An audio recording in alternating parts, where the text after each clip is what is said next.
가족들이 무슨 죄가 있습니까? 하지만 가족이기 때문에 해낼 수 있는 부분이 있습니다. 피고인 측에서 직장 동료 수천 명의 탄원서를 제출한 적이 있었는데 그 형량에 비해 상당 부분 형량이 감경된 게 사실입니다. 수천 장의 탄원서가 전부 피고인 측에서 작성해간 내용에 손글씨로 살짝 수정한 정도의 내용이었지만 재판부에서는 그러한 가족들의 노력을 눈여겨본 듯합니다.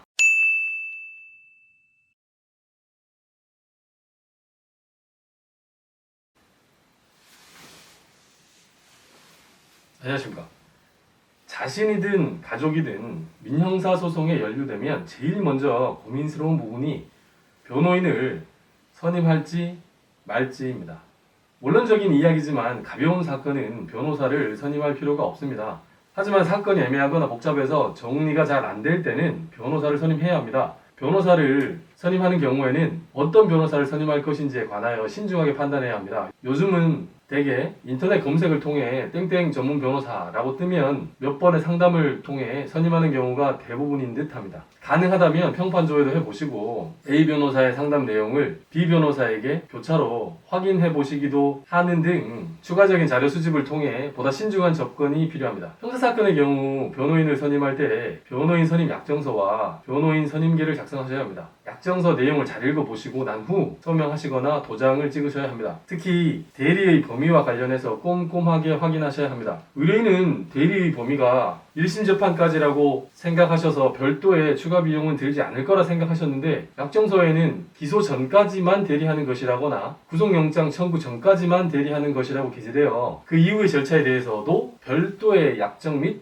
보수 지급이 필요하다고 할 경우 적잖게 당황하실 수도 있습니다. 변호인을 선임하고 난 다음에는 변호사와 수시로 그리고 충분히 소통하셔야 합니다. 의뢰인의 의도야 변호인을 선임한 후 의뢰인 자신은 생업에 종사하고 변호인이 사건 일체를 잘 관리하고 해결하게 하는 것이었을 겁니다. 하지만 변호사에게 사건 일체를 일임하고 의뢰인은 관심을 기울이지 않을 경우에 의외로 배가 산으로 가는 경우가 자주 있습니다. 자주 변호사와 소통함으로써 진행 사항을 확인하고 자료 및 정보 수집과 관련해서 어떤 일을 할 것인지 적극적으로 이야기하는 것이 좋습니다. 물론 일부 변호사들은 이런 의뢰인을 피곤해하고 부담스러워할 수는 있습니다. 대부분의 변호사들은 책임감과 주인의식을 가지고 사건을 해결하기 위해 최선을 다합니다. 그런데 당사자나 그 가족이 보다 많은 관심을 갖고 변호사와 소통할 때 변호사가 다른 사건보다 더 관심을 갖고 최선을 다하는 면이 있는 것도 사실입니다. 변호사 입장에서는 당사자와 그 가족의 이러한 관심이 부담과 스트레스라고 할 것입니다. 일부 변호사들에게 국한되는 이야기이지만 그들도 사람인지라 계좌로 입금이 되고 난 다음에는 주객이 전도돼서 의뢰인의 가족이 당연한 권리 행사의 일환으로 정당한 요구를 하더라도 귀찮게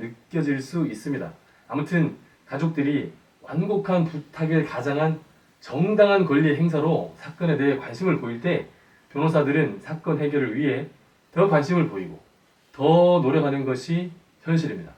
예컨대 검찰 측 증거로 제시된 상해 진단서의 증명력을 탄핵하기 위해 변호사는 최근 판례 변경을 비롯해서 법리적으로 치열하게 다툴 부분을 준비하고 의뢰인과 그 가족들은 상해 진단서를 발급해준 병원이나 의원을 찾아가서 해당 병원의 상해 진단서라는 것이 아프다고 말만 하면 추가적인 확인 없이 누구에게나 발급해주는 것이었다는 점을 밝혔던 적이 있습니다.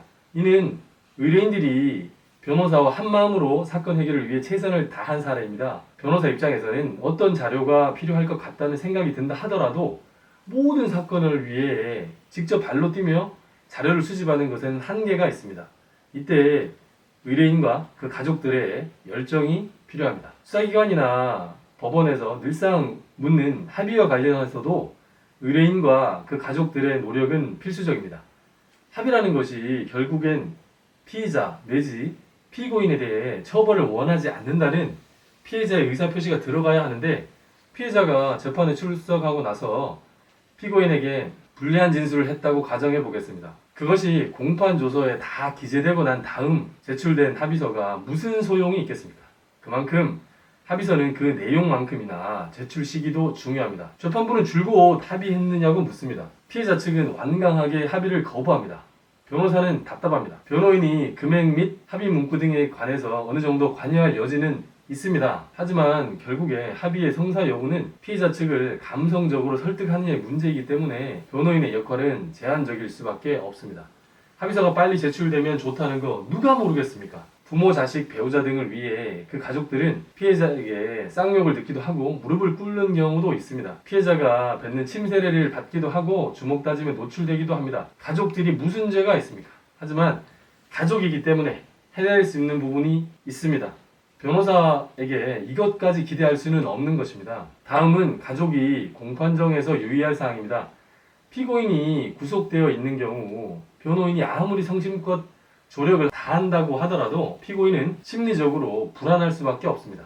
무엇이 최선인지 판단을 제대로 못할 수 있습니다. 가족들은 최대한 방청석 앞자리에 자리를 잡으셔서 검찰, 법원, 피고인 측의 이야기에 귀 기울이셔야 합니다. 검찰 측 주장에서 빈틈을 찾아내고 이를 반박할 자료가 무엇인지, 재판부가 궁금해하는 사항을 어떤 자료를 근거로 어떻게 소명할 것인지, 피고인 및 변호인의 소명에 아쉬운 점과 그 더 보강할 점이 무엇인지 등에 관해서 변호인과 함께 고민하셔야 합니다. 집단지성이란 말이 있습니다.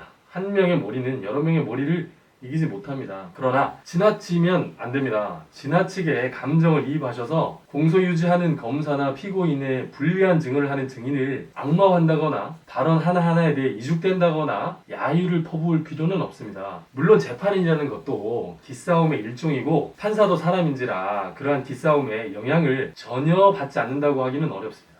하지만 공판검사는 자기 일을 하는 겁니다. 개인적으로는 공소유지할 때 방청석에 있는 피고인의 가족들 야유와 이죽거림을 경험한 적이 있었는데, 그런 경우 피고인을 엄정하게 처벌하기 위해 더 치열하게 애를 썼던 기억이 납니다. 가족들이 보다 주안을 둬야 할 부분은 피고인에게 유리한 자료를 수집하기 위해 발로 뛰는 것입니다. 재판부에서 피고인에게 선처를 하고 싶어도 근거가 없어서 못하는 경우도 있습니다. 한마디로 피고인이 이번에 한해서 실수한 것은 맞다. 하지만 피고인은 괜찮은 사람이고 피치 못할 딱한 사정이 있으니 이번에 한하여 선처를 해달라고 변호인이 의견을 개진할 수는 있지만 이를 뒷받침할 근거가 없거나 있어도 그 양이 얼마 되지 않을 경우 설득력은 약해집니다. 피고인의 봉사활동 등을 증명하는 자료, 성실하게 근무해왔음을 입증하는 주변 사람들의 탄원서, 장기간 신앙생활을 해왔음을 입증하는 종교단체 확인서, 가정 형편이 어렵다는 점을 입증하는 재산관계 서류, 피해자 측에서 피고인의 선처를 희망하는 탄원서, 성범죄자 해바라기 센터 등에서 자원봉사한 경력 등등 가급적 많은 자료를 제출하면 좋습니다. 성범죄자가 성범죄 피해자를 지원하는 해바라기 센터에서 성범죄 이후 자원봉사한 경력을 만들어 제출하는 경우도 있습니다. 예전에 제가 경험한 사건 중에 피고인 측에서 직장 동료 수천 명의 탄원서를 제출한 적이 있었는데 그 형량에 비해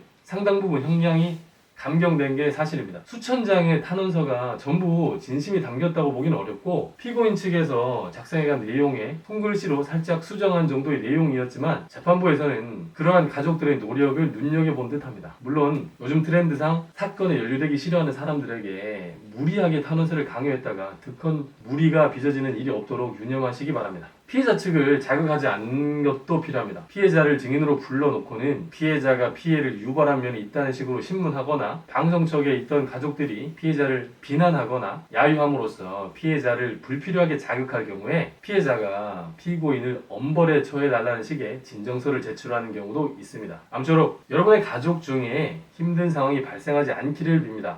만에 하나 생긴다면 여러분들은 어려운 상황에 처한 그 가족들을 위로하고 변호사가 미처 헤아리지 못하는 영역을 해결해 줌으로써 그 가족들이 하루라도 빨리 일상으로 돌아오게끔 노력하시면 되겠습니다. 감사합니다.